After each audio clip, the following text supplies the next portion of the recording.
Good evening, ladies and gentlemen. Hope you're well and happy. This is where we do a deep dive. And today we're doing a deep dive into the man with a plan. We're talking about Ed Sheeran. Okay, so Ed Sheeran has had quite the career. He became one of the world's best-selling music artists since the release of his debut single, The A-Team, which was back in 2011. And a decade ago, Ed Sheeran began a quest. He named his first album Plus, right? So just the sign plus. And then his 2014 was a follow-up, and it was called Multiply. And it's all part of his master plan, or at least that's what we're going to be talking about today. So the chart-slaying songwriter, Wembley-conquering solo artist, and, well, Barbie doll owner is what we're going to be talking about today as we deep dive into a half century of nuggets about Britain's most surprising superstar. Now, you know that we're talking about Ed Sheeran's math symbol albums, and they've become famous, right? Not because it's confusing for us, because we don't know what to pronounce when we first see the symbol, and it's strange, right? But mostly because we don't know where he's going with this. He started with his first album, and it was called Plus. Then came Multiply. And Multiply was called Multiply because it made everything that was on Plus bigger, from like the venues to the songs to the radio plays to the sales. I mean, everything was bigger. But then came Divide, which, despite its more reductive title, became his biggest hit yet. I mean, it's number one all over the world. So, yeah.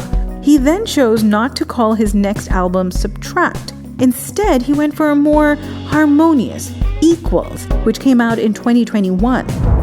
Now, he has like a distinct branding identity, like, naming his albums the way he has with symbols is a good way to stand out. But Sheeran says part of the reason that he went down that route with his career is so he himself wouldn't stand out. He once said in an interview that his face is for radio, like that's a bad thing. Anywho, hence, to stand out, he had all these different plans for his albums. So his album Subtract is a new album and is the final part of Sheeran's series of records named after mathematical symbols. The man with the plan already has more music for us. In addition to his upcoming album Subtract, he also has recorded a second album with the Nationals' Aaron Dessner and another with J Balvin, and apparently has yet another one in the works, which will only be released if he ever passes away. I mean, he will pass away, but in the event of his passing, that's the only way we're going to get that album. And the second record will apparently be more upbeat and then the more emotionally heavy type that he usually goes for. Interesting, right?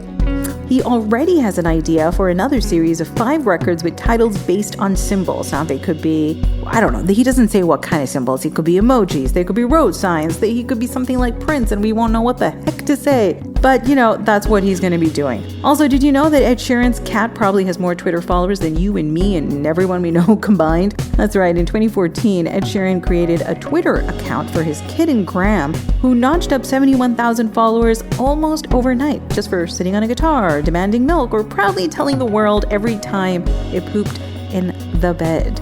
Which is weird. Like, I would not be okay with that. I have dogs, and dogs have sometimes accidents, but I can proudly say none of my dogs have ever pooped in my bed. That's just weird. Also, Ed holds an extensive list of celebrities he has written for or collaborated with, including pretty much everyone. To taste a few, there's One Direction, Taylor Swift, The Weeknd, Jessie Ware, Rudimental, Usher, Justin Bieber, Major Lazer, Hilary Duff, Robin Williams, Ollie Murs, Stormy, and the list goes on.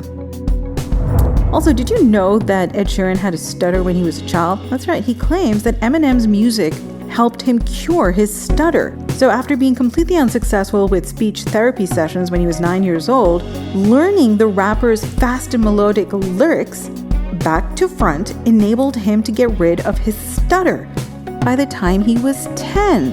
Is that not just the most incredible thing? Thanks so much for joining us. I really hope you enjoyed today's deep dive. Tell us who and what you would like for me to cover next week.